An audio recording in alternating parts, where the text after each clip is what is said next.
Hello students. आज बच्चे हमने अपना लास्ट टॉपिक करना है इंडिफरेंस कर्व का, कंज्यूमर्स इक्विलिब्रियम इन इंडिफरेंस कर्व। इसमें देखो सबसे पहले हमने इंडिफरेंस कर्व के बारे में जाना कि इंडिफरेंस कर्व एक्चुअली क्या है, और उसके बाद बजट लाइन। दोनों को हम यूज़ करके इंडिफरेंस कर्व में हमारा कंज्यूमर इक्विलिब्रियम निकालते हैं। आई होप आपको याद होगा कि कंज्यूमर इक्विलिब्रियम क्या है, कि वो सिचुएशन जहाँ पे एक कंज्यूमर जो है मैक्सिमम सेटिस्फैक्शन अटेन करता है और उस पोजीशन से क्या है वो चेंज नहीं होना चाहता। क्लियर? तो एंड डिफरेंस कर्व में हम अपना कंज्यूमर इक्विलिब्रियम कैसे लेके आ सकते हैं, according to our budget. Clear? तो यहाँ पे देखो हमारे पास जो कंज्यूमर इक्विलिब्रियम आता है डिफरेंस कर्व में, वो इस फॉर्मूला बेस पे आता है। क्लियर? कि सबसे पहले देखो हमने आईसी कर्व किया था, वो किस बेसिस पे निकलता था हमारा, एमआरएस मतलब marginal rate of substitution. Clear? कि हम एक गुड को खरीदने के लिए अब दूसरी जो सिमिलर गुड है उसके कितने जो गुड्स हैं उसको हम क्या जितनी यूनिट्स हैं उसको हम क्या करते हैं, सेक्रीफाइस करते हैं। क्लियर? और ये चीज़ हमने कहाँ की थी, ये हमने की थी बजट लाइन में। क्लियर? इसमें क्या था कि आपका जैसे जैसे आपके जो प्राइजेस हैं, ठीक है, एक्स कमोडिटी पे जितना आप कंज्यूम करते हो तो वाई कमोडिटी पे उतना ही आपके पास कम पैसा बचेगा कंजम्पशन के लिए। क्लियर? ये आपको रिलेशन बताता है अब प्राइस का, बजट लाइन। तो इन दोनों में जब इक्वालिटी होगी तो वो कंसेप्ट आएगा बच्चे आपका कंज्यूमर इक्विलिब्रियम कौन से केस में, इन डिफरेंस कर्व में। क्लियर? अब ये देखो बेसिकली ये हमारी डायग्राम बनती है जो हमें शो करता है हमारा इक्विलिब्रियम पॉइंट। इसमें आपकी दो कंडीशंस बच्चे फुलफिल होनी चाहिए। फर्स्ट वन इज़ कि जो आपका एमआरएस है वो आपका इक्वल होना चाहिए prices of x over price of y. Clear? और सेकेंड वन इज जो आपका आईसी है वो कन्वेक्स होना चाहिए at the point of equilibrium, कि जहाँ आपका इक्विलिब्रियम पॉइंट आता है ना वो वहाँ पे उसका जो कन्वेक्स कंप्लीट बनना चाहिए आईसी कर्व का, जो आपको शो करता है आपकी मैक्सिमम सेटिस्फैक्शन, कि आप इस लेवल पे मैक्सिमम सेटिस्फैक्शन पे हो। आई होप आपको याद होगा कि डिफरेंस कर्व में हम क्या करते हैं, कॉम्बिनेशन ही बनाते हैं जहाँ पर हम अपने सेटिस्फैक्शन अटेन कर सकते हैं। क्लियर? अब सपोज कर लो अगर मैं ये यहाँ पर ये आईसी कर्व बना दूँ, आपने बनानी नहीं है, ये जस्ट मैं आपको एक्सप्लेन करने के लिए बना रही हूँ। सपोज आपने ये आईसी कर्व बनाई है, अब देखो एक ये पॉइंट है और एक आपका ये पॉइंट है। क्लियर? तो इन दोनों पॉइंट्स पे ये बजट लाइन को कट कर रही है और यहाँ पे क्या है, इसके इक्वल आ रही है, बट इसकी देखो सेकंड कंडीशंस फुलफिल नहीं हो रही, कन्वेक्स है इस पॉइंट पे, बजट लाइन के ऊपर कन्वेक्स नहीं है। अब यहाँ पर देखो आपका जो हाई सी कर्व है वो कौन सा ज़्यादा ऊपर है, ये वाला, और हमने इस प्रॉपर्टी की थी कि higher the IC higher will be the maximum his satisfaction. जो आपका आईसी हायर होता है वो मैक्सिमम सेटिस्फैक्शन प्रोवाइड करता है, तो वो हायर कौन सा, ये वाला ही हायर बनेगा। अगर सपोज करो आप इसके ऊपर बना दोगे, क्लियर, इट मीन्स तो वो तो हमारे बजट लाइन के बाहर ही चला गया। क्लियर? वो सिचुएशन भी नहीं हो सकती, क्यों? क्योंकि हमारे पास इतना पैसा ही नहीं है कि हम अपनी सेटिस्फैक्शन को अटेन कर सके। तो हम क्या है, अपना बेस्ट पॉसिबल अटेन यहीं कर सकते हैं, मैक्सिमम यही पॉइंट हमारा बन सकता है, क्योंकि आपका बजट लाइन को टच कर रहा है। क्लियर? और प्रॉपरली कन्वेक्स जा रहा है, कि हम बहुत अच्छे से अपनी गुड्स को क्या है एक दूसरे से सब्स्टिट्यूट कर रहे हैं। ठीक? क्लियर? कि हम एक्स कमोडिटी से भी अच्छी, ये आपका गुड एक्स है, क्लियर, एक्स कमोडिटी से भी अच्छी सेटिस्फैक्शन अटेन कर रहे हैं और गुड वाई से भी मैक्सिमम सेटिस्फैक्शन अटेन कर रहे हैं। क्योंकि ये चीज़ आपको क्लियर ही है कि आई होप आपको क्लियर होगा कि आईसी कर्व में मैंने क्या आपको बताया था कि किसी भी पॉइंट पे अगर कोई भी कॉम्बिनेशन आ जाए वो आपको सेटिस्फैक्शन तो इक्वल देता है, बट आपकी जो डिज़ायरेबिलिटी है वो क्या है, धीरे धीरे कम हो जाती है जो गुड आपके पास ज़्यादा होती है, और जो गुड आपके पास कम होती है उसकी डिज़ायरेबिलिटी इंटेंसिटी आपकी बढ़ जाती है कि हम उसको खरीदें। क्लियर? तो यही एक आपको इक्वल लेवल बताएगा कि हम मैक्सिमम इसकी कितनी खरीद सकते हैं और मैक्सिमम इतनी कितनी खरीद सकते हैं, but with in are budget, हमारे बजट के अंडर। क्लियर? तो ये पॉइंट जो ई पॉइंट है आपका, ये आपको शो करता है कि आपका यहाँ पे एमआरएस क्या है, इक्वल है P x over P y के। क्लियर? जैसे देखो अब यहाँ पे क्या है, पी आर एस बेसिकली होता है क्या, change in y over change in x. तो आप कितनी गुड वाई कितनी ले रहे हो, 30 कंज्यूम कर रहे हो, और गुड एक्स कितनी, 15। क्लियर? तो अब ये देखो यहाँ पे हमने सपोज किया था ना कि जो आपका एक्स कमोडिटी का प्राइस है, देखो बच्चे ये मैंने सेम ही बजट लाइन ली है आपकी 60 और 30 वाली, जिसमें हमारे पास जो हमारे जो पैसे थे वो कितने थे, 60 थे, और गुड एक्स का प्राइस कितना था, 2, और गुड वाई का प्राइस कितना था, 1। क्लियर? सेम एग्जाम्पल ही लिया है, तो उसके अकॉर्डिंग ये देखो आपका इक्वालिटी क्रिएट होगी। क्लियर?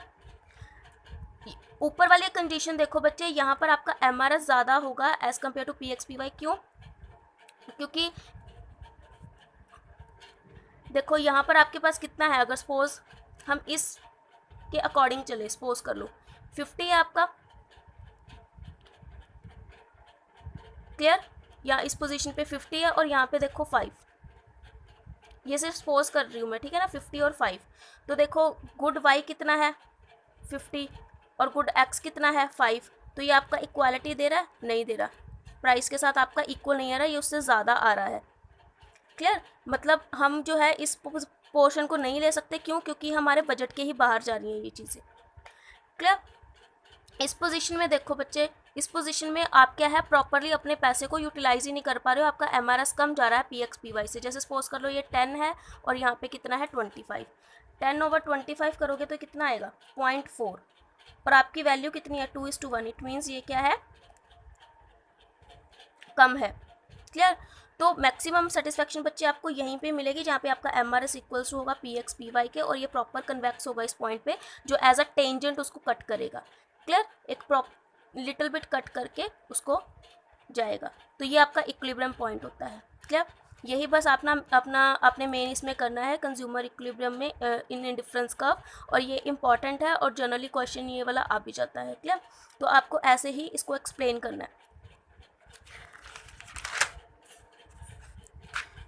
अब देखो जो इसकी सेकंड कंडीशन है, IC is convex to origin, ये चीज़ मैंने आपको पहले भी एक्सप्लेन कर दिया है कि इसमें क्या होता है, बिकॉज जो आपका MU है ड्राइव करता है from every commodity must decrease as we consume more of it, clear है कि जो एक गुड अगर सपोज एक्स हम इंक्रीज कर रहे जा रहे हैं तो उसकी मार्जिन यूटिलिटी क्या है, वो कम हो जाएगी, और जैसे जैसे हम उसको ज़्यादा कंज्यूम करेंगे और दूसरी की मार्जिन यूटिलिटी इंक्रीज़ हो जाएगी, क्यों, क्योंकि वो हमारे पास कम है और हमारी इंटेंसिटी बढ़ जाती है उस गुड को लेने के लिए, क्लियर। तो इसलिए आपका जो आईसी है वो क्या होता है, कन्वेक्स टू ओरिजिन होता है, क्लियर। और वो चीज़ आनी भी चाहिए जहाँ पे आपको मैक्सिमम ये पता चलेगा कि हम मैक्सिमम गुड एक्स की कितनी कमोडिटी खरीद सकते हैं जो हमें क्लियर मार्जिन यूटिलिटी दे, और गुड वाई की कितनी कंज्यूम कर सकते हैं जो हमें क्लियर मार्जिन यूटिलिटी दे। अगर हम और 15 से सपोज कर लो, अगर एक्स की 15 थी हमारे पास, अगर उससे हम और आगे जाएंगे इट मीन्स वो क्या है, हमें एक क्लियर सेटिस्फैक्शन नहीं प्रोवाइड करे, ठीक है। उससे जो हमें मिलने वाली जो मार्जिनल यूटिलिटी है वो हमारी क्या हो जाएगी, फिर कम हो जाएगी, क्या। ये बस यही था बच्चे आपका टॉपिक, और आपका जो डिफरेंस कर्व चैप्टर है वो फिनिश हो चुका है।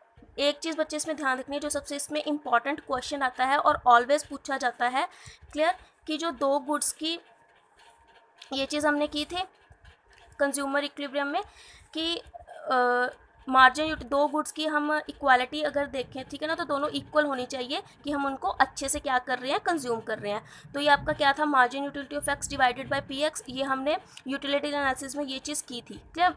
तो वो इक्वल होनी चाहिए किसके, margin utility of y divided by price of y, clear, कि अच्छे से हम दोनों को कंज्यूम कर रहे हैं। तो कई बार आपके पास ये वाली सिचुएशन उन्होंने दी होती है कि ये सिचुएशन वो लिख के दे देते हैं कि जो आपका MU एक्स है PX है वो ग्रेटर है as compare to MU Y और PY। तो इसको हमने इक्वल लेवल पे लेके आना, जनरली ये क्वेश्चंस आते हैं, तो हम उसको इक्वल लेवल पे कैसे लेके आएंगे। देखो बच्चे यहाँ पर वो हमें क्या शो कर रहे हैं कि मार्जिन यूटिलिटी है ना जो एक्स की, वो है क्या है, ज़्यादा है वाई से। मार्जिन यूटिलिटी एक्स ज़्यादा होने का मतलब क्या है कि इट मीन्स हम क्या है, उसे कंज्यूम नहीं कर रहे हैं एक्स को, हम किसको ज़्यादा कंज्यूम कर रहे हैं, वाई को ज़्यादा कंज्यूम कर रहे हैं। क्योंकि देखो जो गुड हम ज़्यादा से ज़्यादा कंज्यूम करते हैं उसकी मार्जिन यूटिलिटी क्या करती है, डिक्लाइन करती है।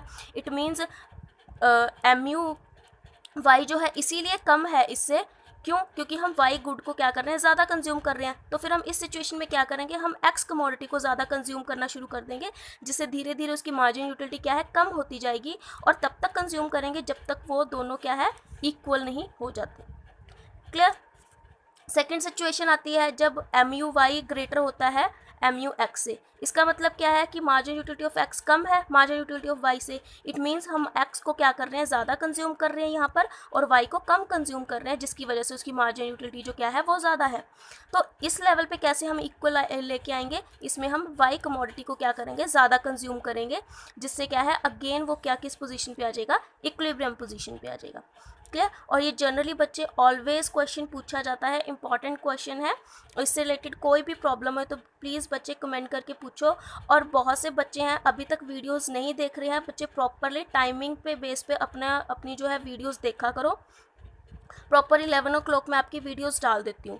क्लियर? तो उस वीडियो को प्रॉपर देखा करो, प्रॉपर कमेंट पूछा करो अगर आपके कोई भी आपको प्रॉब्लम आती है तो। और अब अपनी कोई भी अपनी अटेंडेंस भी इवन अश्योर नहीं करवाता कि किसने वीडियो देख ली और किसने नहीं देख ली, तो बच्चे ऐसे मुझे आपका पता नहीं चलेगा कि कौन देख रहा है कौन नहीं देख रहा। क्लियर? तो बच्चे प्रॉपर कोऑपरेट करो इस चीज़ के लिए।